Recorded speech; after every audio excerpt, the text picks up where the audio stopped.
Às vezes enche o saco.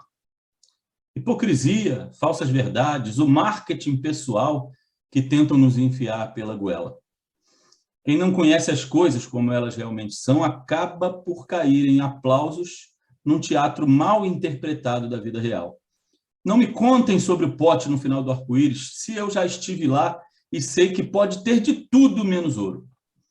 Não atribuo minhas ações, decisões, erros ou acertos a ninguém ou qualquer força oculta, nem minimizo meus erros para serem melhor aceitos a quem quer que seja. Sou responsável por cada passo que dou e assumo isso. E sei que tudo que tenho, tive ou terei, é fruto de minhas escolhas. Ponto. Todo mundo fala e escreve o que bem entender. Fácil. Difícil é acreditar no que diz, acreditar na sua verdade, ou pelo menos a que divulga como sua. Meio complexo quando o conceito de verdade já sofreu mutações e derivações. Mas eu acredito na minha, a que carrego comigo para onde vou e que não muda com o ambiente ou de acordo com pessoas com as quais convivo. Acredito na minha. Imutável. Esse texto de Fábio Cristiano Alves, que eu não sei se ele se chama Às vezes enche o saco, ou se o Às vezes enche o saco já faz parte do texto, né? Ele ilumina esse momento que eu vou falar com o Rony Pinheiro. O Rony Pinheiro, além de ser meu amigo há muito tempo, ele é pastor metodista também, e ele é formado em jornalismo, ele tem uma inserção com marketing muito grande, e por isso que hoje nós estamos aqui para falar, né, um pouco de marketing. E aí, Rony, eu quero te dizer, antes de tudo, que não é entrevista. É. Estamos voltando com Não é Entrevista, versão 2022, e o Rony está sendo o primeiro que vai compartilhar com a gente. Então, antes de a gente começar o papo assim especificamente, né, eu trouxe o Rony aqui e eu quero que ele, né, mais do que esse pouquinho que eu falei dele aqui, conte para nós, conte para vocês um pouco da experiência, da formação dele, né, para a gente conhecer um pouco mais o Rony e vocês conhecerem um pouco mais também. E eu espero que essa conversa hoje aqui ilumine bastante a gente. O marketing envolve um monte de coisa que às vezes a gente nem imagina. E eu queria falar um pouco sobre isso aqui, porque às vezes a gente coloca a culpa em muita coisa no marketing, né, Rony? E às vezes não é. E às vezes a gente não tem nem ideia que aquilo lá poderia ser o que não é. E algumas pessoas usam o marketing para uma coisa tão ruim que não deveria ser, né? Exatamente. E aí a culpa cai para tudo quanto é coisa do marketing e não é bem assim. Então, nós vamos falar um pouquinho disso aqui hoje, se tudo der certo, se o tempo ajudar. Rony, quem é você, sua experiência, sua formação? Primeiro, Fala Sandro, para a galera seu aí. amigo, uma honra estar com você aqui, com esse pessoal que está vendo o nosso bate-papo, que não é entrevista, né? Não é Diga-se de passagem. Bem, mas a alegria estar aqui com vocês, né? Com você, um amigo de longa jornada, né? Eu estava pensando nessa música, Sandro, já que você é um analista de discurso, eu descobri que essa música do Roberto Carlos ela é o tanto quanto herética, É mesmo? Que música? comunista e fascista. Eita! Né? Veja bem, você é meu amigo de fé, meu irmão camarada, comunista. É um guerreiro fascista. Né? Cabeça de homem, um coração de menino, é um minotauro, é um mito.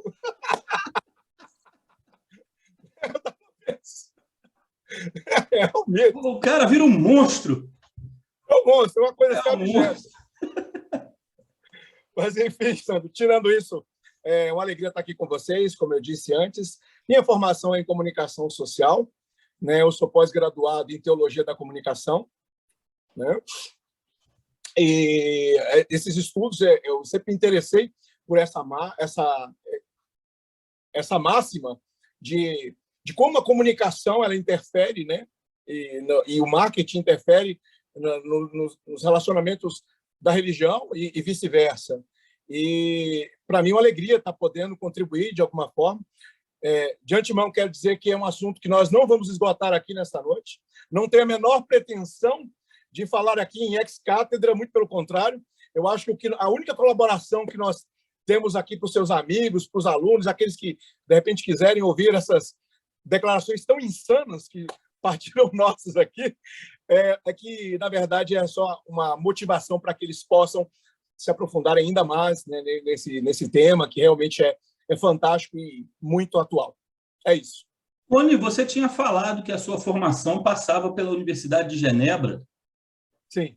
Como é que foi aí esse intercâmbio, essa vivência lá, ou a Foi uma vivência formação, o através... impacto disso? Foi uma vivência através do Conselho Mundial de Igrejas, né? Um protocolo, um programa, aliás, ecumênico do Conselho, e naquela oportunidade eu tive a chance de compartilhar com muitas pessoas experiências sobre comunicação, sobre marketing, né? Então, com realidades bem diferentes das nossas, né? Realidades ocidentais, orientais, ali do Mediterrâneo. Então, a gente pôde ter ali uma rica experiência, né? Uma imersão cultural e entendimento, né? Foi Imagino que uma visão bem global, né, Rony, da situação muito global, do marketing, vamos imaginar assim. E sim, com religiosidade envolvida. Sim. Pois é, esse viés que juntava uma coisa com a outra eu não sabia. Foi bom você falar, porque essa experiência aí já ilumina a gente, né, para a curiosidade, né? Então, Rony, porque assim, eu chamar você para essa conversa para falar sobre marketing, né? Não só porque você trabalha com marketing, isso aí eu já sabia há muito tempo, trabalhou com agência de publicidade, né? Muito tempo também, não foi? Se não Estivemos juntos no CONIC. Oi? Estivemos juntos no CONIC. Sim, mas você tinha uma agência de publicidade, eu trabalhava numa agência, se não me engano, sim, naquela época, né? Ainda desenvolvo trabalho de assessoria de marketing para algumas empresas ainda. Sim. Então, aí você falou de CONIC, vou dar uma explicação, né? Porque, assim, quem não é de Brasília e que é de igreja sabe o que é o CONIC, mas quem é de Brasília e não é de igreja, né? O CONIC é o Conselho Nacional de Igrejas Cristãs do Brasil, né? Então, quando eu era da IPU, a IPU faz parte do CONIC, eu era representante lá, o Rony também, a gente acha que estava na assessoria de comunicação, né, Rony? Sim, eu estava na assessoria de comunicação. Participávamos nessa comissão de comunicação, aliás. Né? Sim, e a gente participava disso lá. Eu lembro quando eu era pastor lá na IPU, no Lago Norte, aí eu saía e falava com a zeladora lá, eu falei, se alguém vier me procurar, fala que eu fui ao CONIC. Eu ainda não tinha esse conhecimento, né? E o pessoal, pastor, foi ao CONIC. Naquela época, o CONIC ainda tinha aquelas casas, né, que tinha lá, e o pessoal... Aquela festa, né? Fazer o que no CONIC, né? Para quem não sabe aqui, o CONIC, hoje eu acho que isso já diluiu bastante, mas antigamente tinha cinema com um filme pornô, tinha ali campo de prostituição. Muita coisa esquisita ali. Então, enfim, né? Depois eu fiz o mestrado com o tema de prostituição, então o CONIC era uma área muito profícua, né, para fazer pesquisa ali, né? Mas não usei o CONIC não para isso. Então, Rony, é por isso, né? Essa sua inserção no marketing me fez lembrar. O Rony é uma pessoa muito legal para falar sobre isso, Rony. Então, já para a gente começar a entender mais de marketing, porque eu acho que o marketing é uma coisa que envolve também o que envolve para mim letras e o que envolve para nós teologia. Todo mundo que lê a Bíblia acha que consegue debater profundamente um tema com você, lê um versículo e joga na sua cara coisas que às vezes a gente demorou anos para pesquisar, coisas, né? As pessoas não são obrigadas, nós como teólogos precisamos, né? E mesma coisa acontece com letras. Você às vezes quer explicar que, né, uma coisa boba, aqui tem que botar o artigo.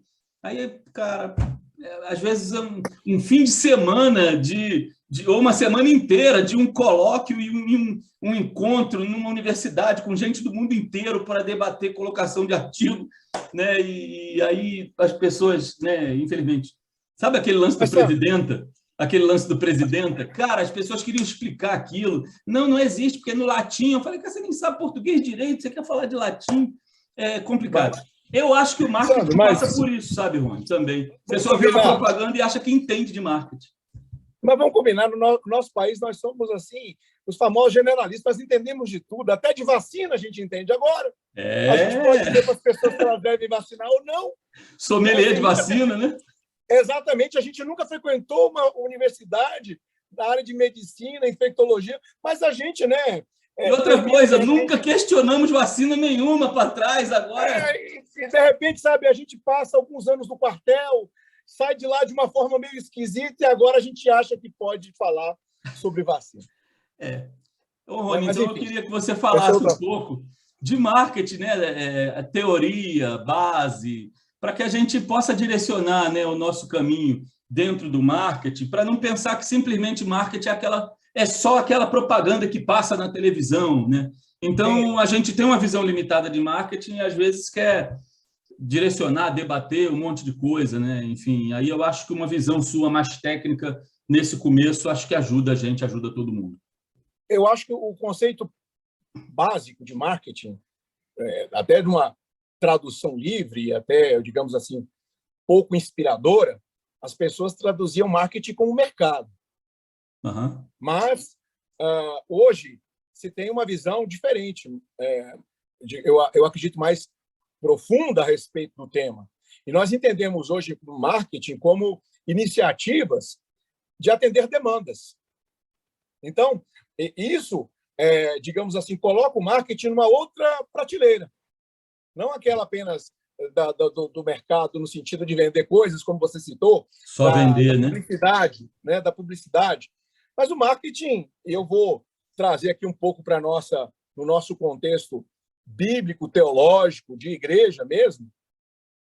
Vamos olhar para a Bíblia, nós vamos pegar dois personagens aqui, dois agentes muito importantes dos primeiros anos da igreja. O próprio Jesus de Nazaré, que você vê uma escolha de uma pregação num contexto mais agrícola, de comunidades rurais. Sim. Uhum. É uma escolha, né? Uma escolha. E você tem Saulo de Tarso, Paulo de Tarso, com uma outra escolha. Imaginei que você ia falar dele mesmo também. Quando falou dois, eu falei, o outro deve ser. Urbana, uma escolha urbana e aí eu vou entrar um pouco na sua área, de discurso, de linguagem, com a linguagem utilizando recursos, fazendo figuras de linguagem que estão ligadas ao meio urbano. Enquanto Jesus usava as suas parábolas voltadas para a questão da semeadura, do semeador, do pescador, que é uma outra realidade. Então, você percebe ali duas estratégias de marketing diferentes. Sim. Jesus quer atender uma demanda de uma população rural. Paulo, por sua vez, quer atender as demandas de uma população urbana. Ambos estão num contexto de marketing. E aí eu vou um pouco mais falando sobre Paulo, a mesma coisa, né? Sobre a mesma coisa, mas são escolhas diferentes, são escolhas. Nós vamos entrar aí na questão dos canais de marketing, que são tão importantes, né? O Peter Drucker, que é, digamos assim, um dos grandes papas do marketing, ele tem estudos muito profundos sobre essa questão do canal de marketing. Como é importante você levar a sua mensagem, o seu produto, para atender às demandas de determinados públicos. Foi exatamente o que Jesus fez, foi exatamente o que Paulo fez. E de Paulo ainda tem digamos assim, algo além ainda, que é a escolha de cidades em contextos comerciais. Paulo faz escolhas objetivas, ele escolhe cidades portuárias, ele usa das tecnologias, as suas epístolas, as suas cartas, são a tecnologia da época. Então, nós não estamos falando de novidades. A minha premissa, nos meus primeiros estudos a respeito do marketing e da religião, era de que como o marketing influenciava a religião. E aí eu descubro que, na verdade, é o contrário. E depois eu vou além, eles se retroalimentam. Né? Então, você tem uma visão um pouco diferente daquela, né, de que o marketing é uma coisa demoníaca, ruim, só para vender. É exatamente. É para atender a mamon, né? Para atender mamon. O problema, Sandro, é que eu acho que a gente tem um elemento extra aí, que foge tanto à teologia quanto ao marketing, que é a ética. O problema não é a religião usar o marketing, e nem o marketing estar num contexto da religião, porque o marketing também se apropriou de alguns discursos. Nós temos marcas, por exemplo, aquelas mais comuns. Se o estudante de comunicação está vendo essa nossa conversa, ele vai dizer, mas ele não tinha outro, digamos, exemplo. Mas alguns exemplos eles perduram. O sabonete Vinólia, que trabalha a questão do batismo, do banho, da purificação. As imagens são construídas nesse sentido. Uhum. Você tem a maçãzinha, a Apple, que busca aquela relação do homem fora do paraíso, lançado para fora. Então, a religião, os arcos do McDonald's, que fazem uma referência à Terra Prometida. É mesmo?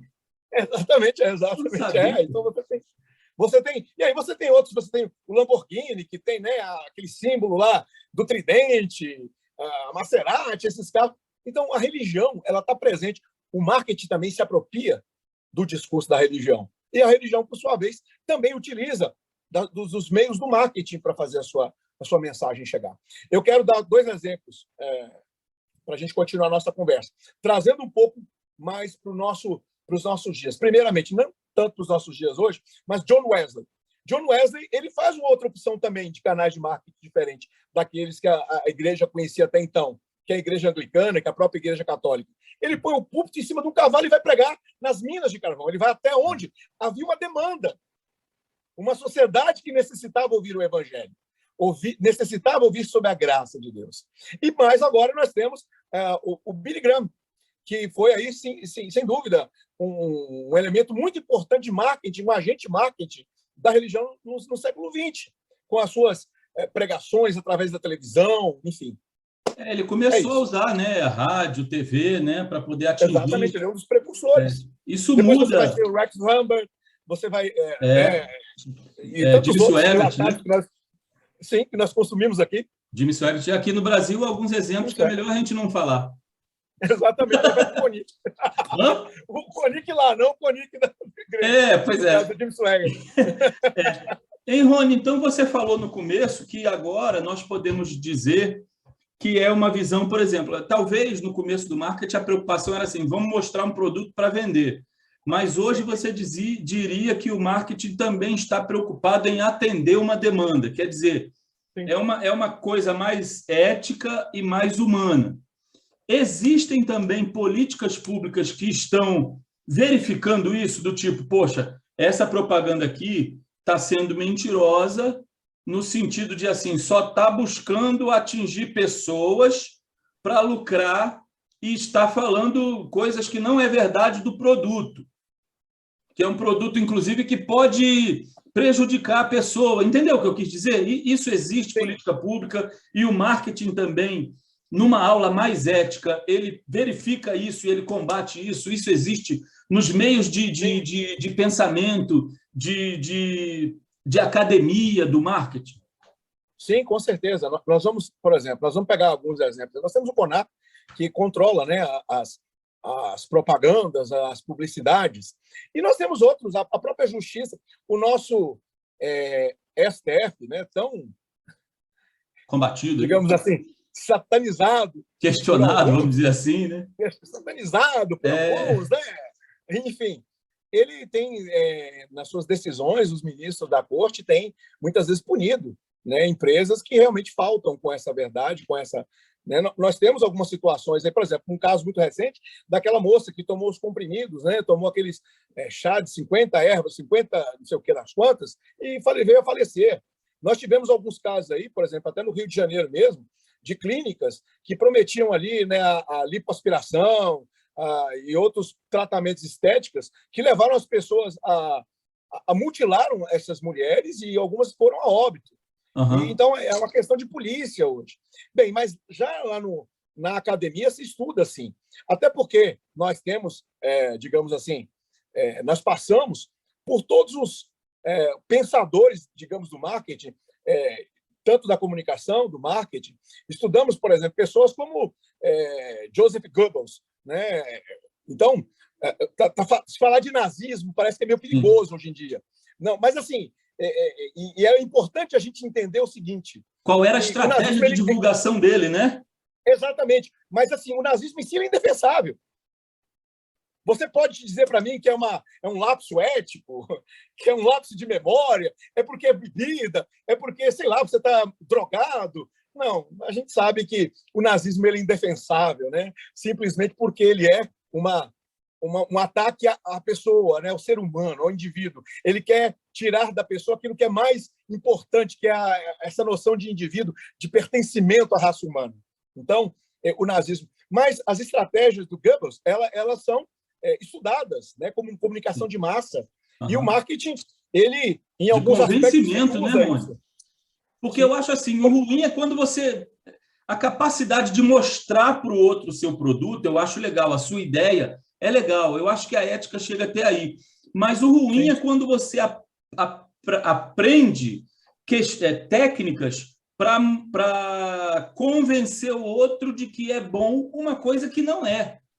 Sim. Né? Isso não é marketing. E aí, quando chega a um Isso ponto... é estelionato. Quando você chega a um ponto de convencer uma pessoa de que matar o outro tá legal, aí é o problema, né? Que não deixa de ser marketing isso, né? Uma estratégia de desumanização, Rony, ela foi usada muito pelas forças militares, porque quando você vai à guerra e dá um tiro na cabeça de uma outra pessoa, isso deixa você louco. Não é porque o cara, não, ele é de guerra, ele vai lá, mata. Você está pensando que é fácil você voltar para casa sabendo que você matou um monte de gente, estourou a cabeça de um, furou o peito do cara? Todo mundo tem família. Então, a pessoa fica doida. Qual é a coisa que se faz para amenizar isso? Você coloca na cabeça da tropa, eu já fui militar, né? Fui fuzileiro naval por 5 anos, e existe uma estratégia de mostrar que o inimigo ele está apartado da questão humana. Então, Sim. Não tem problema, ele tem que morrer, ele não é humano. E isso se faz com outras categorias também, já que você está falando de nazismo, se faz com negro, se faz com mulher, se faz com escravo. Na época dos escravos também usava isso. Escravo não tem, como é que chama? Não tem alma, né? Alma. Então, você falou um exemplo aí, eu não ouvi? O homossexual. Então, sabe? E o problema é quando a igreja ela embarca nesse discurso, né? Porque o discurso da igreja é um discurso de amor. Então, é totalmente contraditório, né? Sabe, Sandro, eu acho que é importante, eu me considero um dinossauro. E explico. Porque eu continuo sendo materialista dialético. Eu acho que é um grande engano da maioria das pessoas achar que o marxismo, ele, enquanto metodologia, enquanto análise social, ele é ultrapassado. Eu sou de uma escola que rechaça esse tipo de pensamento. Talvez o marxismo, numa proposta política, precise ser repensado. Sim. Mas, do ponto de vista das análises das contradições sociais, das forças, né? E vamos aí pegar essa metáfora que Marx usou do edifício, a gente não pode se esquecer que tanto o marketing quanto a religião, eles estão no campo ali da superestrutura. E eles são influenciados por essas forças econômicas que são vigentes, que cada dia mais querem aprisionar, querem tirar do outro essa...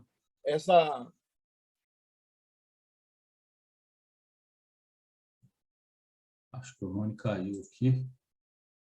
Vamos esperar um pouquinho para ver se ele volta. E a gente continua. Pode ter acontecido alguma coisa, mas a gente continua em breve. Voltou?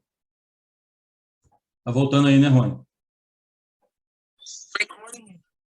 Tinha caído aqui, desculpa aí, Sim. Sandro. Eu vi. Eu já ia avisar, internet. Assim, nós vamos parar a gravação, mas já acho que o Rony volta, então já voltou, nem precisou parar. Vamos lá. Então, como eu estava falando, então a gente está vivendo dentro de um processo civilizatório, né, vamos chamar assim, em que desclassificar o outro legitima as minhas práticas produtivas. Isso não mudou. E desumanas e cruéis também, né? Desumanas e cruéis. Então, a gente precisa entender... Em nome de Deus, isso aqui está mais assustador hoje, né? Em nome de Jesus.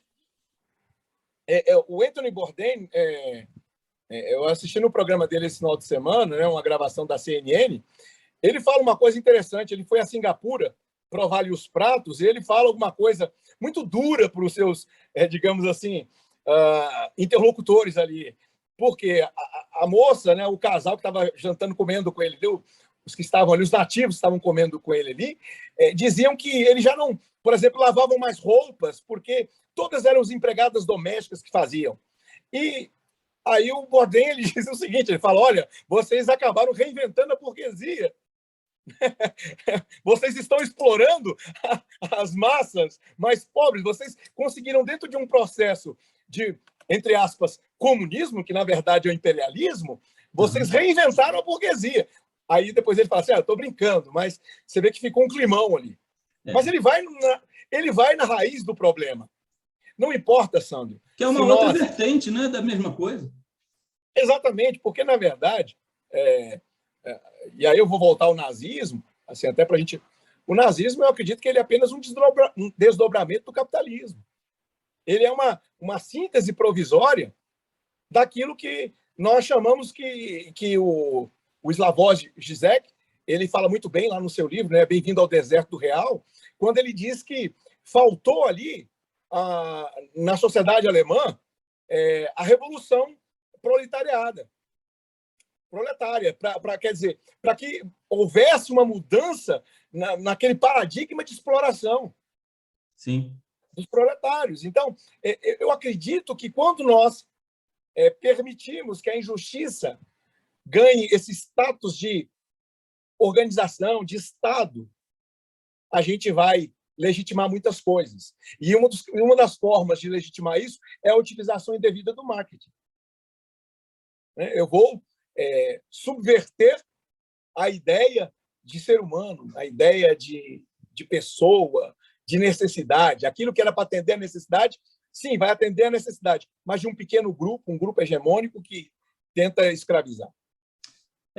Isso me fez lembrar da neurolinguística, né? A neurolinguística, a programação neurolinguística, ela é muito atacada porque muitas vezes ela é utilizada para isso, né? Para pegar a pessoa e colocar ela dentro de um pensamento seu e às vezes direciona para uma coisa ruim, para uma manipulação, né? Então, nem sempre a programação neurolinguística ou a neurolinguística em si, como ciência mesmo, e não como uma pseudociência, como umas outras, que eu não queria nem dar exemplo aqui, mas, enfim, para não criar polêmica, mas talvez você já imagine o que eu estou falando, ou alguns exemplos, mas ela também tem um estudo profundo, né, das ligações psicológicas que determinadas palavras e expressões fazem e que podem levar você a ter um comportamento melhor. Então, isso existe de verdade. O fato é que isso também pode levar para um direcionamento para o que não é ético, né? Vamos dizer assim, já usando a palavra que você usou antes aí. Rony, eu anotei umas coisas aqui, a gente falou bastante de igreja, eu queria que a gente falasse de igreja, mas a gente falou bastante de igreja, né? Porque como que a igreja e marketing podem lidar sem que seja essa coisa antiética? Eu acho que você deu uma dica bem legal, né? A gente não pode entrar numa estratégia de desumanização, nem antiética no sentido de se aproveitar das outras pessoas. E isso acontece muito hoje, né? Uma igreja, até quando eu ainda estava na universidade, no seminário, queria me contratar justamente para eu coordenar campanhas mensais, para que essas campanhas mensais, utilizando textos bíblicos, direcionassem as pessoas a doar dinheiro para a igreja. Né? Eu falei que não ia conseguir dormir de noite. Ele tentou me convencer. Se você me permite, eu não consigo chamar de igreja. Pois eu estou chamando de igreja porque lá no nome dela tem isso. Eu costumo chamar de cassinos, de caça-níqueis, coisas do gênero. É um negócio, né? É um negócio. Depois eu parei de chamar esses caras de assim, porque tem um famoso aí que o pessoal chama ele de pastor, eu chamo de empresário da fé alheia. Mas eu parei de chamar de empresário, porque é como você falou, não é nem uma empresa, é estelionatário, né? Então eu passei a chamar de estelionatário da fé alheia. Mas aí ele tentou me convencer, dizendo que quando eu falei, como é que eu vou fazer para dormir à noite? Ele falou, não, mas isso aí você acostuma. Aí eu agradeci e resolvi não, porque esse tipo de marketing não é para mim. Mas, Rony, aí eu anotei umas coisas aqui que eu não queria que a gente deixasse de passar, né? Já que nós estamos aí com quase meia hora de papo, tá vendo como passa rápido? Você falou para mim. Que eu anotei assim, eu queria que você falasse a influência do marketing nas redes digitais, na difusão de fake news. Eu acho que você falou bem de jornalismo também, e onde que começa jornalismo, né? E termina o jornalismo e começa o marketing, ou termina o marketing e começa o jornalismo, acho que isso nunca vai acontecer. Mas quando eu trabalhava no jornal, eu lembro de uma frase que um dos editores lá falou, a gente estava trabalhando ali na finalização da capa, e alguém falou alguma coisa, eu sei que ele disse uma frase bem marcante, não é de má intenção, mas é verdade, era alguma coisa que tinha que ir para a capa e tinha que chamar a atenção lá na capa. Ele falou, gente, deixa eu falar uma coisa para vocês, ele disse, Alguém aqui tem alguma dúvida de que capa de jornal não é jornalismo, capa de jornal é marketing?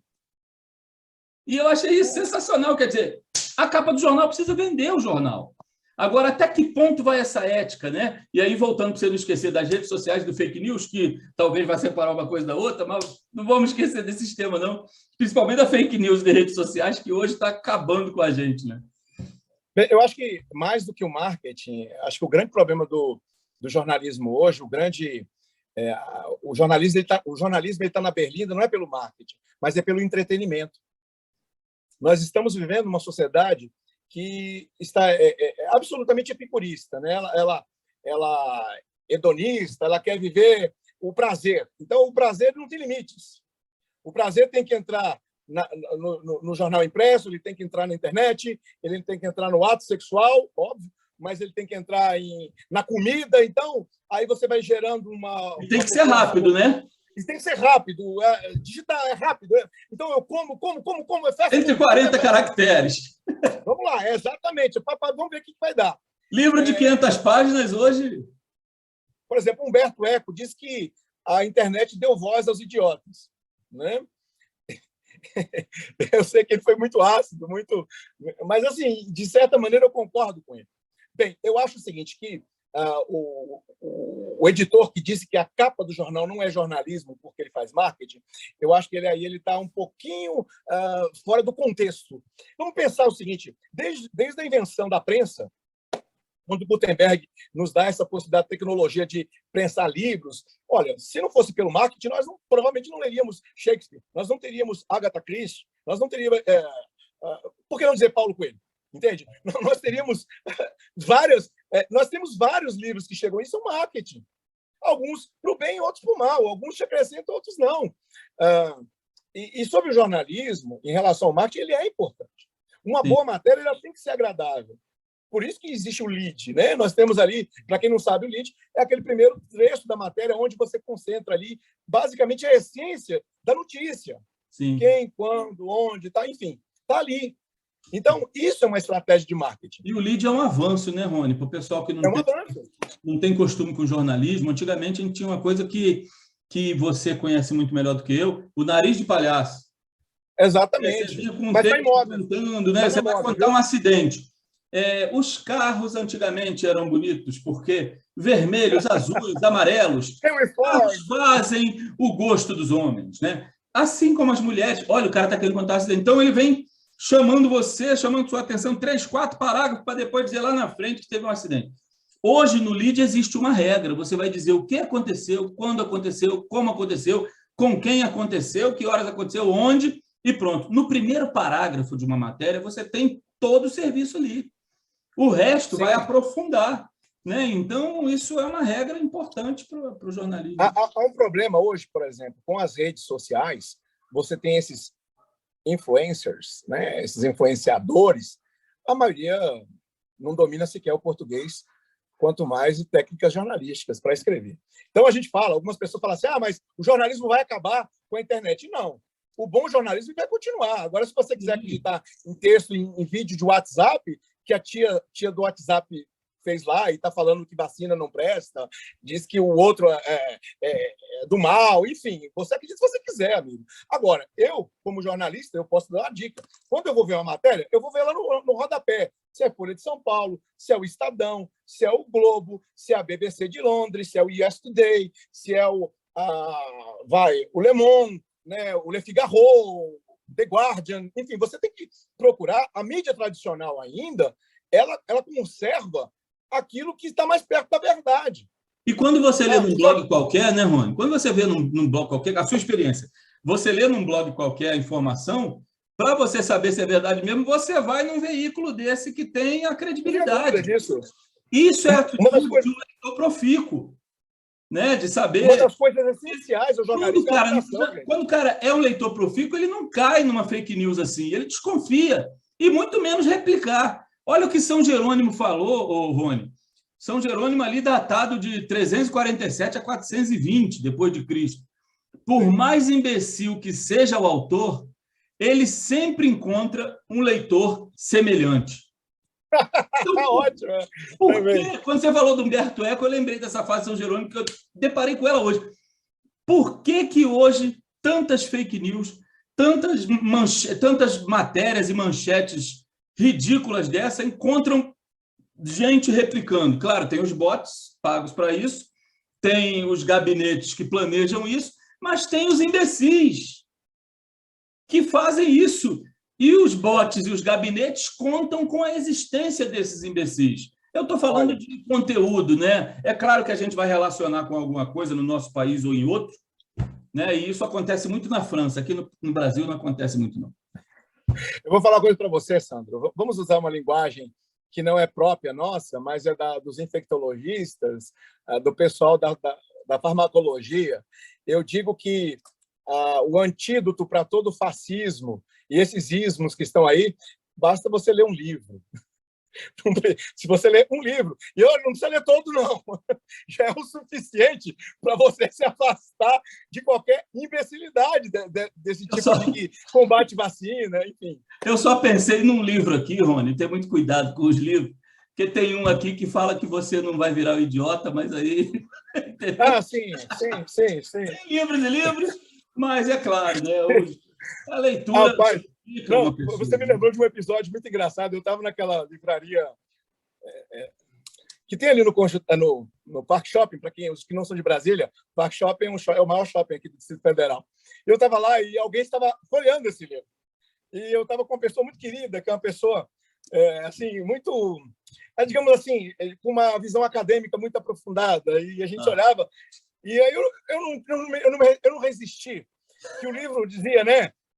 Como não ser um idiota. Eu disse para ela, basta você não ler. Eu acho que a pessoa que estava tentando comprar ficou meio chateada comigo naquele momento, mas, sabe, foi mais forte do que eu. Me perdoe. Um homem inteligente desse, como você fala isso?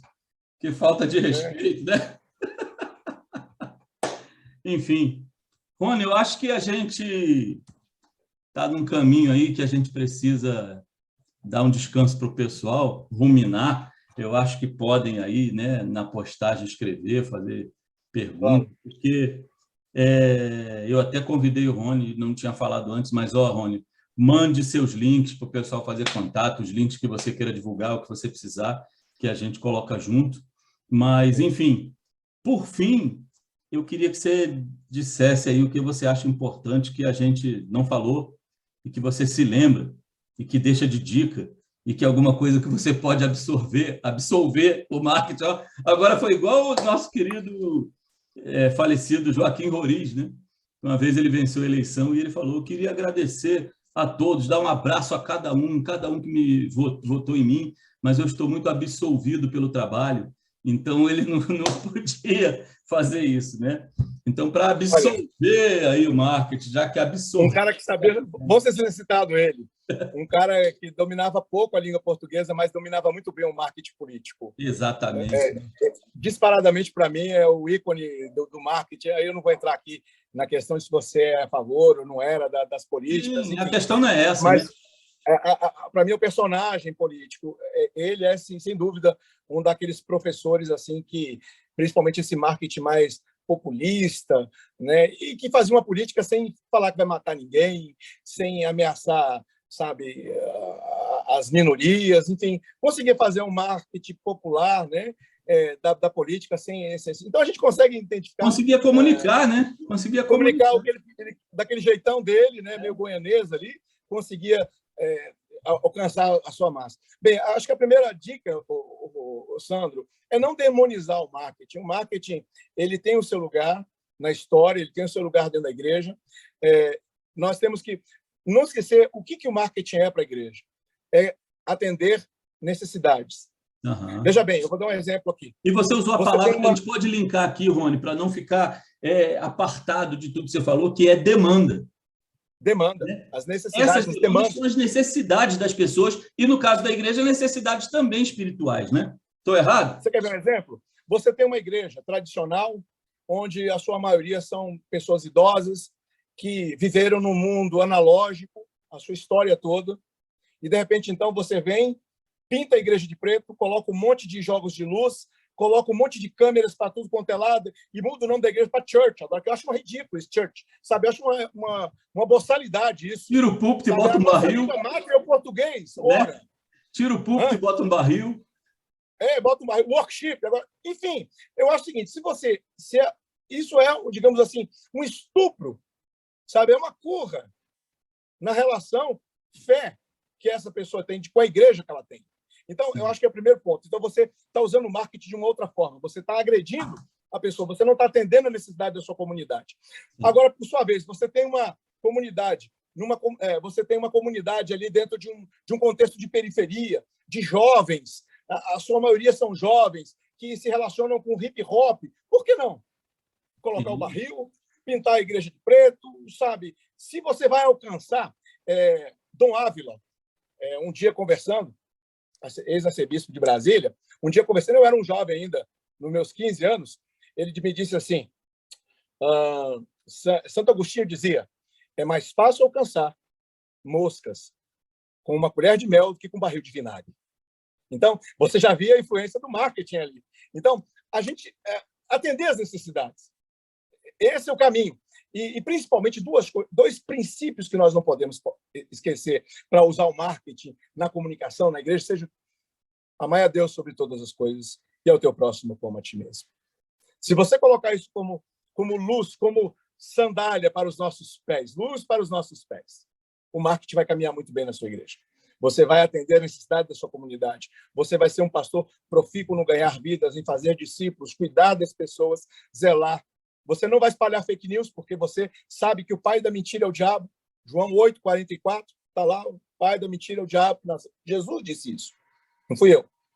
Então, está lá. Então, se você fizer alguma sociedade com quem mente, você fere o evangelho. Sim. Se você usa o marketing para enganar as pessoas, você se associa ao diabo. Então, eu estou usando uma linguagem aqui mais evangelical, mais pastoral, mas a verdade é essa. E sobre o jornalismo, apuração. O bom jornalismo ele é feito de apuração. O bom leitor deve apurar as fontes. Sim. Eles estão chamando hoje de período de pós-verdade. Não, para mim é mentira mesmo. Não tem nada de pós-verdade, é mentira. Existe a verdade, existe a mentira. Existe a realidade, né? E existe o fato. Entende? Então, a gente tem que sair desse emaranhado de sinônimos, de palavras que arrumaram, né? De silogismos. Sim. Que inventaram aí para tentar desvirtuar as coisas. Não. Faça apuração, olhe. E para quem é cristão, e para quem também não é, uma boa leitura bíblica vai te ajudar a saber quem é o verdadeiro Messias. Ajuda. E eu acho assim, Rony, você fechou bem com esse negócio É a ética cristã, né, Rony? Amar a Deus acima de todas as coisas, amar o próximo como Jesus nos amou. E é o seguinte, isso daí, a gente como cristão deve ter isso como a nossa ética final, porque Sim. eu leio a Bíblia inteira sob esse olhar. Tá? Amar a Deus sobre todas as coisas, teu próximo como a ti mesmo. Para trás de Jesus, eu comparo todas as leis, todas as histórias, todas as profecias com o que disse Jesus. Para frente de Jesus, todos os costumes, todas as culturas, seja em Paulo, seja em qualquer evangelista, seja em qualquer carta, eu comparo com isso que Jesus falou. Eu sou cristão, não sou judeu. Então, eu leio a Bíblia toda com o olhar cristão. Para mim, desde a fundação do mundo, Deus estava preparando a chegada de Jesus e Ele que ia ajustar tudo isso. Né? Enfim, eu agradeço por você lembrar isso daí e que isso serve, no nosso olhar, até para quem não é crente, mas nós não cobramos isso. Nós só observamos que deva ter um olhar humano para todas as pessoas, não é? E aí, o respeito, o amor. O respeito, o amor, o cuidado às pessoas. O marketing ele pode ajudar muito a sua igreja. E eu falo para você que, de repente, é um pastor, é um líder que está ouvindo essa nossa conversa aqui. Pode ajudar você, por exemplo, a alcançar pessoas que você não alcançava. Pode ajudar você a levar o evangelho de uma forma mais suave. Sim. Né? Não é, a gente, às vezes, você falou de neurolinguística. Muitos pastores precisam rever. Eu mesmo ando revendo sempre os meus posicionamentos no púlpito. Nós, às vezes, somos muito bélicos nas nossas, até no jeito de falar, às vezes de forma inconsciente. Sim. Nós estamos expressando as nossas frustrações, os nossos traumas, os nossos recalques. Nós somos seres humanos, nós levamos isso para os púlpitos. E aí nós falhamos na comunicação, nós falhamos no marketing, que deveria ser um marketing cristão, mostrar o pastor, ele precisa ser uma espécie de digamos assim, não, espécie não, ele precisa ser a imagem de Cristo. Uhum. Né? O imago Dei. Ele precisa ser a imagem de Deus. Deus nos fez sua imagem e semelhança. Então, eu não vejo um Deus... se alguém aqui está vendo, pode discordar, e nós estamos aqui para isso. Depois eu vou deixar meu telefone, se você precisar entrar em contato com a gente, não tem problema. Mas, assim, eu não acredito num Deus que está com um raio na mão, tipo como se fosse Odin, pronto para jogar na cabeça do primeiro que errar. Não teria sentido Jesus. O poder do Zeus era esse raio, né, Rony? O poder do Zeus, era esse raio. Deus, Odin, Zeus, todos esses caras aí, cara, não tem nada a ver com o nosso Yahvé. O nosso Yahvé, João definiu como amor. Então, eu não vejo, sabe, ele, tipo assim, eu vou esperar o Sandro errar, porque eu vou acabar com ele, com a raça dele. Aí eu vou esperar o Rony errar, porque eu vou destruir. Então, que sentido, que Deus sádico é esse, que manda o seu filho, que ele mesmo, encarnado como homem, vem, se sacrifica para depois matar todo mundo. Eu acho que quando ele veio em Jesus, ele percebeu que o buraco era mais embaixo, né? E aí, por isso, deixou o Consolador, afinal. Eu gosto de ver por isso. Para nós. E é esse Jesus, esse Espírito Santo que nós temos que propagar aí, né, Sandro? Rony, obrigado por essa sua relação aí do marketing com a igreja também, que foi um grande finale aí, né? Eu sei que muita gente de igreja acompanha a gente, de mostrar que o marketing também tem essa visão de atender a demanda, de que hoje a visão de marketing leva em consideração também uma aproximação ética com as pessoas na apresentação do seu produto, e eu espero que isso seja uma porta de entrada, né, para a gente entender mais o marketing quando for falar dele. Então, eu te agradeço por isso. Entender o marketing, entender o jornalismo. Só se interromper, eu sei que a gente está avançando no tempo, mas eu queria falar de uma grande invenção tecnológica que pode ser muito útil para as pessoas hoje, que ficam dizendo, eu não assisto o canal tal, porque é da igreja tal, eu não assisto a outra emissora que é lixo. Bem, eu vou dizer para você, existe uma coisa chamada controle remoto.